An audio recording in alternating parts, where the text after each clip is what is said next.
Good afternoon. It is 4 p.m. here in South Korea. I am Arirang News. AI anchor, Arirang. Thursday marks the return to work deadline set by the government for doctors, protesting the planned medical school quota increase. The government has called on doctors to resume work by February 29, stating those who comply will not face any legal penalties. In a final step that would allow the government to file a criminal complaint over the collective action. Health Ministry officials visited the homes of trainee doctors in person on Wednesday to deliver return-to-work orders. Meanwhile, the Health Ministry has scheduled a related discussion at 4 p.m. on Thursday in Seoul. Top diplomats of South Korea and the U.S. met in Washington and held talks on nuclear threats from North Korea, amid concerns that the regime could engage in more provocations ahead of parliamentary elections in South Korea in April and the U.S. presidential election in November. South Korea's Foreign Minister Cho Tae-yeol met with his American counterpart, Antony Blinken, on Wednesday local time, and discussed the importance of bilateral, as well as trilateral cooperation with Japan, to better respond to those threats. This was their first bilateral meeting since Cho took office last month. Several European countries are preparing to reopen their embassies in North Korea.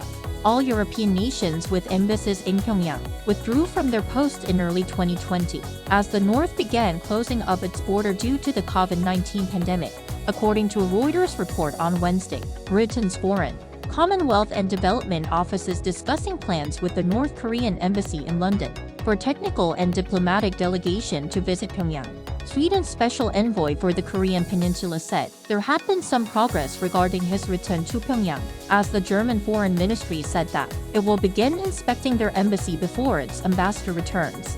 The Swiss Foreign Ministry is also discussing a visit to North Korea to resume humanitarian projects by the Swiss Agency for Development and Cooperation. President Yoon pledged support for building a digital tech ecosystem between South Korean firms and Meta, as he met with the firm's CEO Mark Zuckerberg on Thursday morning.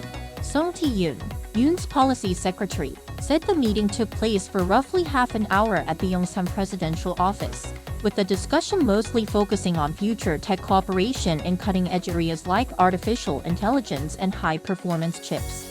As the use of AI continues to proliferate in diverse areas of digital technology, Yoon said South Korea is prepared to back cooperation between Meta and local firms, emphasizing South Korea's dominant position in the global memory chip market, Samsung Electronics' expansion in foundries, as well as crucial hardware technologies for metaverse platforms.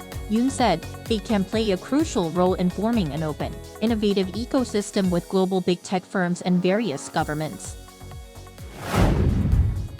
Ukrainian President Volodymyr Zelenskyy on Wednesday visited the Balkan Peninsula for the first time since the outbreak of the Ukraine war, where he asked for military support from leaders of countries in the region. This followed a visit to Saudi Arabia on Tuesday to push for a peace plan and the return of prisoners of war from Russia.